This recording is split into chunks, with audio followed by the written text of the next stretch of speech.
عزیز علماء،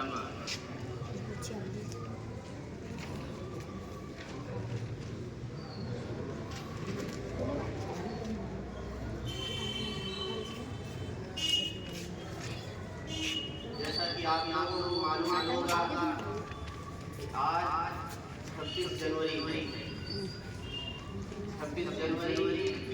یہ دن ہر سال آتا ہے اور ہمیں ایک بات کی یاد دلاتا ہے کہ آج یہ دن 26 جنوری سن 1950 میں ہمارے ملک کے اندر ایک دستور بنایا گیا، جمہوریت کا دستور، جس کا مقصد یہ تھا کہ اس دستور کے تحت جتنے بھی ملک میں رہنے والے ہیں تمام باشندوں کو آزادی کے ساتھ اپنے مذہب پر عمل کرتے ہوئے زندگی گزارنے کا سلیقہ ملے، زندگی گزارنے کی آزادی ملے۔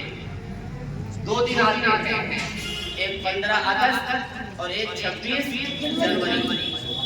15 اگست کو ہمارا ملک ہندوستان انگریزوں کے چنگل سے آزاد ہوا اور 26 جنوری کو ہمارے اس پیارے وطن کو جمہوری دستور اور آئین ملا۔ یہ 2 دن ہیں، ایک گنتنتر دیوس اور ایک سوتنترتا دیوس۔ آزادی کا دن کون سی تاریخ ہے؟ 15 اگست 1947 کو ہمارا ملک آزاد ہوا اور 26 جنوری 1950 کو ہمارے اس ملک کو جمہوری نظام ملا۔ کیا تاریخ ہے؟ مختصراً میں بتاؤں کہ اس ملک کے اندر انگریز سنا ہوگا، آپ آگرہ شہر میں رہتے ہیں تو دیکھا ہوگا، برطانیہ سے انگریز اس ملک کے اندر آج سے کئی سو سال پہلے تقریباً سن 1498 میں ہندوستان کے اندر انگریز آیا اور وہ اس ارادے سے آیا تھا کہ ہم اس ملک کے اندر تجارت کو فروغ دیں گے، کاروبار کریں گے۔ دھیرے دھیرے وہ کاروبار کرتا رہا اور یہاں کا سامان اپنے ملک لے جاتا اور وہاں سے پیسے لا کے ہندوستان میں لگاتا اور یہی باور کرایا کہ ہم اس ملک کو تعمیر و ترقی میں آگے لے جانا چاہتے ہیں۔ لیکن 1601 عیسوی کے اندر، سن 1601 عیسوی کے اندر اس ملک میں ایک کمپنی قائم ہوئی جس کا نام رکھا گیا ایسٹ انڈیا کمپنی۔ یہ انہیں انگریزوں نے قائم کیا اور اس کا بھی مقصد یہی باور کرایا کہ ہمارا مقصد ہے کہ ہم ہندوستان کو ترقی دیں، لیکن ان کا مقصد یہ نہیں تھا۔ ان کا مقصد تو یہ تھا کہ ہم اس ملک پر قبضہ کر لیں اور یہاں کے باشندوں کو، یہاں کے رہنے والوں کو ہم غلام بنا لیں۔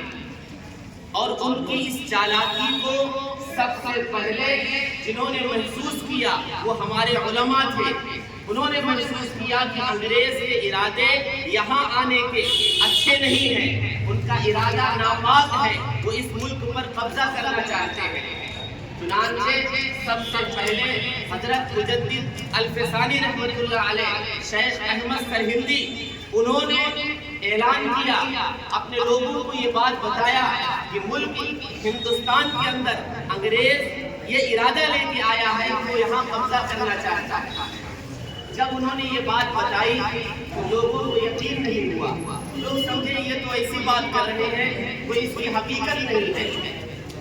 لیکن دھیرے دھیرے ایسٹ انڈیا کمپنی کے تحت یہ ملک میں قبضہ کرتے رہے اور یہاں کے جو چھوٹے چھوٹے نواب تھے ان کو اپنے ساتھ شامل کرتے رہے۔ چنانچہ 1757 کے اندر بنگال میں نواب سراج الدولہ ان سے انگریزوں کی لڑائی ہوتی ہے اور انگریزوں کے فوج ان سے لڑتے پیچھے ہٹنے لگتی ہے، لیکن اتفاق ایسا ہوا، اللہ کو یہی منظور تھا کہ نواب سراج الدولہ کو شہید کر دیا گیا اور انگریز نے سوچنے لگا کہ اب اور ہم آگے بڑھ جائیں گے، اب ہمارے لیے راستہ صاف ہو گیا۔ لیکن کچھ دنوں کے بعد سن 1782 کے اندر سلطان حیدر جو حضرت ٹیپو سلطان شہید رحمۃ اللہ علیہ کے والد تھے، وہ پھر انگریزوں کے مقابلے کے لیے کھڑے ہو گئے اور انہوں نے انگریزوں سے مقابلہ کیا اور انگریزوں کو پیچھے ہٹنے پر مجبور کر دیا۔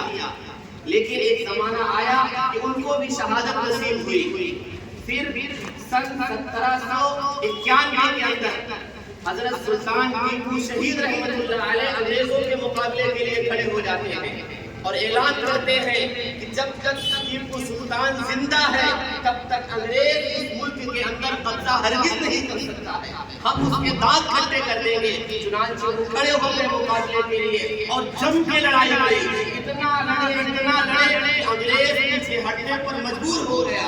اگر کہیں حضرت سلطان ٹیپو شہید رحمۃ اللہ علیہ کا نام لے لیا جاتا تھا انگریز کانپنے لگتا تھا، اتنے مرد مجاہد تھے۔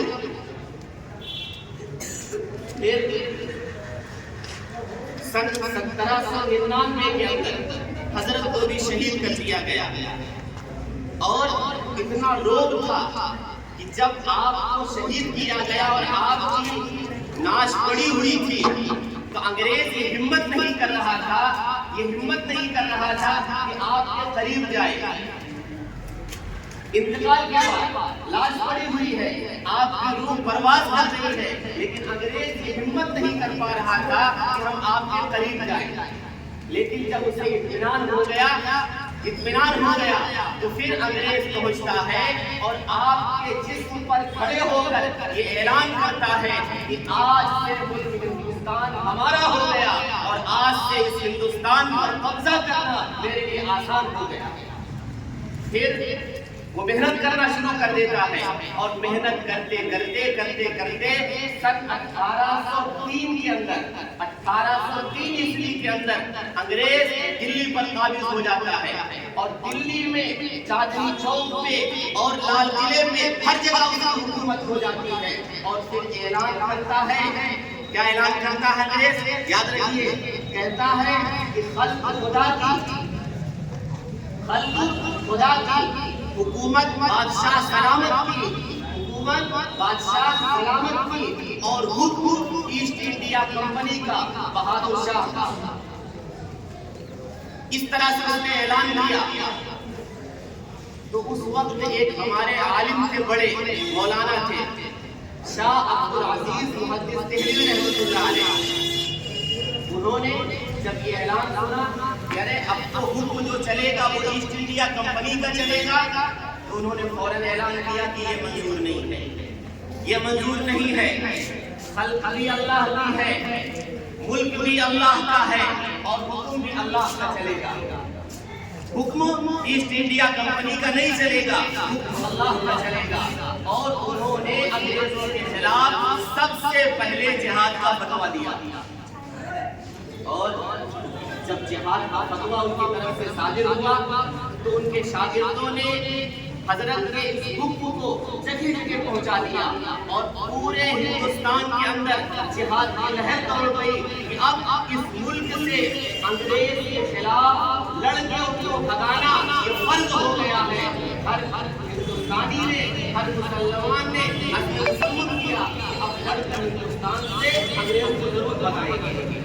چنانچہ حضرت کے فتوے کے بعد لڑائیاں جگہ جگہ ہونے لگی، جگہ جگہ لوگ نکل پڑے میدان میں اور انگریزوں کو بھگانے کے لیے کوششیں کرنے لگے۔ ان کا ایک مدرسہ تھا، اس مدرسے کو گرا دیا گیا، حضرت کو قید کرا دیا گیا اور حضرت کے جسم پر سفید داغ ہو گیا تھا۔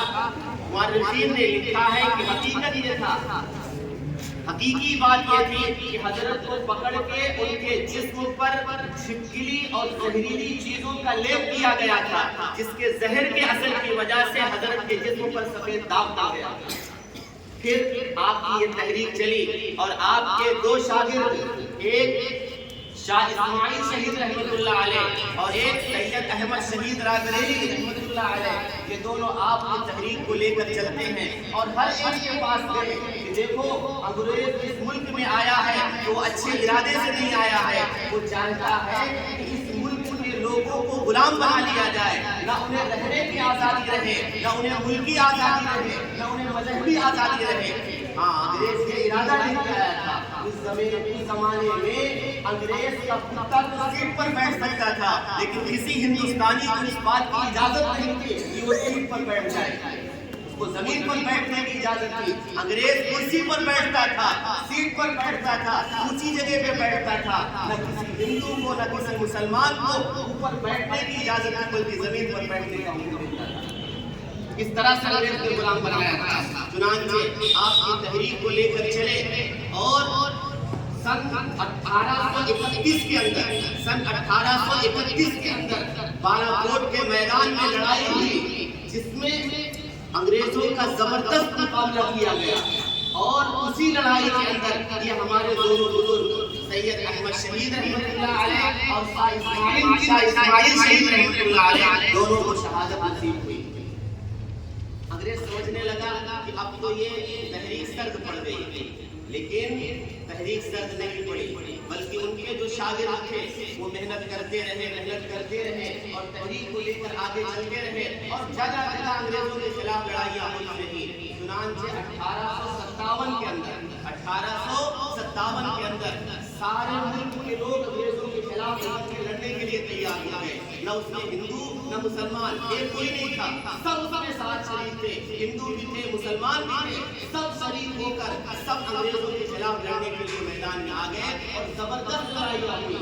اگرچہ اس میں ہندوستانیوں کو کامیابی نہیں نصیب ہوئی لیکن انگریز کمزور پڑ گیا اور انگریز یہ سوچنے پر مجبور ہو گیا کہ اس ملک میں رہنا ہمارے لیے آسان نہیں ہے۔ چنانچہ اسی وقت ہمارے علماء سب سے آگے رہے اور علماء کو شہید کیا گیا زبردست طریقے سے۔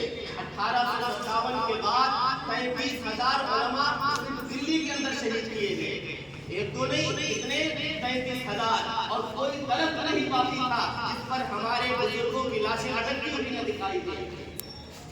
چنانچہ 1857 کے بعد پھر جب لڑائی ختم ہوئی اور دھیرے دھیرے جگہ جگہ لڑائیاں ہوتی رہی تو پھر 1866 کے اندر مادر علم دارالعلوم دیوبند کی بنیاد رکھ دی گئی، ایک استاد اور ایک شاگرد، استاد محمود اور شاگرد محمود، دونوں انار کے درخت کے نیچے بیٹھے اور یہ کیوں کیا مدرسہ قائم؟ جب 1857 میں لڑائی ہوئی تھی تو ہمارے بڑے بڑے بزرگ بڑے بڑے لوگ شہید ہو گئے اور ان کے بچے رہ گئے، تو انگریزوں نے یہ مشن چلایا تھا کہ ہم بچوں کو پڑھائیں گے۔ چنانچہ وہ گھروں پہ جاتے اور کہتے کہ دیکھو اب تو اس بچے کے نہ والد ہیں نہ والدہ ہیں نہ کوئی ان کا پرسان حال ہے، تم یہ بچے ہمیں دے دو، ہم ان کو اپنے اسکولوں میں پڑھائیں گے اور ان کو کامیاب شہری بنائیں گے۔ ہمارے بزرگوں نے دیکھا کہ اب بچوں کو لے جائیں گے اور لوگ پریشانی کے حال میں ان کے اولاد کے بچے لے لیں گے، تب تو یہ ایمان خراب کر دیں گے، یہ تمہارے بچوں کا ایمان چھین لیں گے۔ تو پھر دارالعلوم کی بنیاد رکھی گئی، 1866 کے اندر بنیاد رکھی گئی۔ ظاہر میں تعلیم و تعلم تھا لیکن اندرونی خانہ اس کا یہ مقصد تھا کہ اس کی تحریک کے تحت ہندوستان کو انگریزوں کے چنگل سے آزاد کرانا ہے۔ چنانچہ وہاں کے علماء اس میں محنت کرنے میں لگ گئے۔ پھر حضرت شیخ الہند رحمۃ اللہ علیہ نے ایک تحریک چلائی، تحریک ریشمی رومال، جس میں یہ تھا کہ باہر کے لوگوں سے رابطہ کیا جائے اور اس کے ذریعے انگریز کو مغلوب کیا جائے، لیکن حضرت کی یہ تحریک پورے طور پہ کامیاب نہ ہو سکی۔ حضرت اس کے لیے آپ سعودی عرب کی ترکی حکومت تھی، وہاں بھی آپ پہنچے، وہاں کے لوگوں سے بات چیت کی، لیکن انگریزوں کو معلوم ہو گیا اور حضرت کو گرفتار کرا لیا گیا اور گرفتار کرا کے آپ کو مالٹا کی جیل میں ڈال دیا گیا، جہاں سخت سردی تھی، -20 ڈگری تک سردی ہوا کرتی تھی۔ حضرت کو وہاں قید بامشقت میں رکھا گیا اور پھر جب وہاں سے چھوٹ کے آئے تو راستے میں ہی انگریزوں نے ایک صاحب کو تیار کیا جو پاکستان کے رہنے والے، موجودہ پاکستان کے اندر رہنے والے سر رحیم بخش، ان سے کہا کہ جاؤ حضرت شیخ الہند سے یہ کہہ دو کہ حضرت اب تو آپ کمزور ہو گئے ہیں، آپ بوڑھے ہو گئے ہیں، آپ کے اعضاء کمزور ہو گئے ہیں، اب یہ طاقت نہیں ہے کہ آپ انگریزوں کا مقابلہ کریں، انگریز پہلے بھی جیت رہا تھا اب بھی وہ غالب آ جائے گا، اس تحریک کا کوئی فائدہ نہیں ہوگا۔ تو حضرت شیخ الہند رحمۃ اللہ علیہ نے کہا تھا کہ دیکھو تم سوچتے ہو کہ ہم انگریز کے خلاف بات کرنا چھوڑ دیں؟ ہم ہرگز یہ نہیں کریں گے۔ میں جس ملک کے اندر انگریز کی حکومت ہوگی میں وہاں جینا تو کیا، میں وہاں مر کر رہنا بھی پسند نہیں کرتا۔ حضرت نے اعلان کیا تھا اور کہا کہ بھلے میں کمزور ہو گیا ہوں، میں چل نہیں سکتا ہوں، لیکن جب میں زندہ رہوں گا بھلے نہ چل سکوں گا، لیکن اپنے شاگردوں سے یہ کہوں گا کہ میرے جسم کو چارپائی پر لٹا دے اور لے کے گاؤں گاؤں چلے۔ میں ہر ایک سے یہ اعلان کروں گا کہ انگریز کی حکومت میں رہنا، انگریز کا ماتحت بن کے رہنا، انگریز کی غلامی میں رہنا حرام ہے، حرام ہے، کہ اللہ کو بھی پسند نہیں ہے اور نہ ہمارے مذہب کو پسند ہے۔ میں یہ اعلان کروں گا۔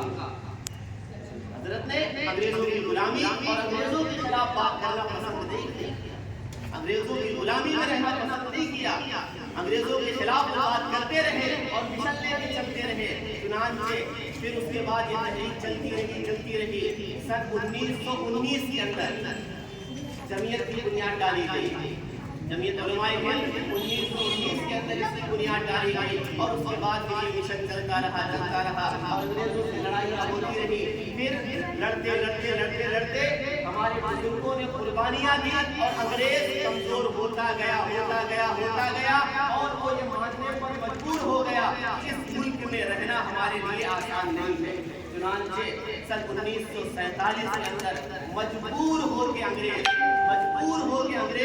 15 اگست 1947 کو یہ ملک چھوڑ کر انگریز یہاں سے چلا گیا اور ہمیں آپ کو آزادی مل گئی۔ اب کیا آزادی ہے کہ ہم اپنے ملک کے اندر آزادی کے ساتھ رہ رہے ہیں۔ اب ہمارے مذہب کے ہم آرام سے آزادی کے ساتھ اس ملک میں رہنے کا ہمیں اختیار ملا۔ پھر ہمارے بزرگ تھے، انہوں نے محنت کی، کوشش کی، برادران وطن کو ساتھ میں جوڑا اور ایک دستور بنوایا، ایک قانون بنوایا جس میں ہر شہری کو برابری کا حق ہو اور مذہب کے اعتبار سے اس کو رہنے کی آزادی ملے۔ چنانچہ 1950 کے اندر 26 جنوری کو ایک قانون بنا، اس قانون کے تحت سب کو برابری کا حق ملا۔ اسی قانون کے بننے کے دن کو ہم کہتے ہیں یوم جمہوریہ، اور یہ جمہوریت کا دن ہے، 26 جنوری کا دن مناتے ہیں۔ آپ کو یہ بات یاد رکھنی چاہیے، آپ بچوں کو یاد ہونی چاہیے۔ آج ہمیں خود اپنی تاریخ پتہ نہیں ہے تو دوسروں کو کیا پتہ ہوگی؟ دوسرے لوگ اس محنت میں لگے ہیں کہ اس ملک میں جو جنگ آزادی لڑی ہے وہ صرف ہندوؤں نے لڑی ہے، بس وہ برادران وطن نے لڑی ہے، مسلمانوں نے نہیں لڑی ہے۔ جبکہ حق بات یہ ہے کہ صرف مسلمانوں نے پہلے لڑی ہے اور مسلمانوں نے قیادت کی ہے، اس کے بعد برادران وطن بھی ہمارے ساتھ شامل ہوئے ہیں، ان سب نے مل کے لڑی ہے اور اس ملک سے انگریز کو ہٹایا ہے۔ یہ نہیں ہے کہ ہمارے پوری تاریخ ہے، بلکہ اگر دیکھا جائے انصاف کے ساتھ تو ہماری ہی تاریخ ہے اس کو آزاد کرانے میں اور اس ملک کو بچانے میں۔ میرے بھائیوں، میرے عزیز طلبہ، یہ ملک ہمارا ہے، یہ ملک ہمارا ہے، ہم نے اس کو آزاد کرایا ہے اور ہم اس ملک میں رہتے ہیں، ہم اس ملک سے محبت کرتے ہیں، پہلے بھی کیا ہے، اب بھی کرتے ہیں، آئندہ بھی کرتے رہیں گے۔ اور اس ملک پر اگر کوئی پریشانی آئے گی تو ہم سب سے پہلے کھڑے ہوں گے، انشاءاللہ سب سے پہلے کھڑے ہوں گے۔ لیکن ساتھ ہم اعلان کرتے ہیں کہ ہم نہ مذہب کو چھوڑیں گے، نہ ہم اپنے مذہب کو چھوڑیں گے، نہ ہم اپنے ملک کو بھی چھوڑیں گے۔ ہم اپنے مذہب سے اتنی ہی محبت کرتے ہیں جتنی محبت کرنے کا حق ہے، اور اپنے ملک سے بھی اتنی محبت کرتے ہیں جتنا محبت کرنے کا حق ہے۔ ہمیں ہمارا مذہب بھی پیارا ہے اور ہمیں ہمارا ملک بھی پیارا ہے۔ ہم مذہب کے ساتھ رہیں گے اور اپنے ملک سے محبت کے ساتھ رہیں گے۔ جو اس کو ختم کرنا چاہے گا ہم اس سے مقابلے کے لیے تیار ہیں انشاءاللہ۔ ہمارے مذہب ہمیں چھیننے چاہیں گے ہم اس سے مقابلے کرنے کے لیے انشاءاللہ نہیں لڑیں گے۔ ہمارا مذہب ہمیں چھیننا چاہے گا ہم اس سے مقابلے کے لیے تیار ہیں۔ نہ مذہب چھوڑیں گے نہ ملک چھوڑیں گے۔ مذہب بھی پیارا ہے، ملک بھی پیارا ہے۔ آج کچھ ناپاک لوگ، کچھ انگریزوں کے تلوے چاٹنے والے اور زمانے میں بھی آج بھی ہیں جو یہ چاہتے ہیں، وہ یہ کہتے ہیں یہ ملک ہمارا ہے، ہم نے اس کو آزاد کرایا ہے۔ یہ بالکل جھوٹے ہیں، مکار ہیں، ان کی سازشیں ہیں، ان کی چالیں ہیں، جو ملک کے اندر امن چین کو ختم کرنا چاہتے ہیں، انصاف سے ہٹ کے غلط باتیں کرتے ہیں۔ حق یہ ہے کہ یہ ملک مسلمانوں کی محنت سے آباد رہا ہے اور اب بھی اگر یہ آباد رہے گا مسلمانوں کو نہ کوئی ہٹا سکا ہے نہ ہٹا سکے گا انشاءاللہ.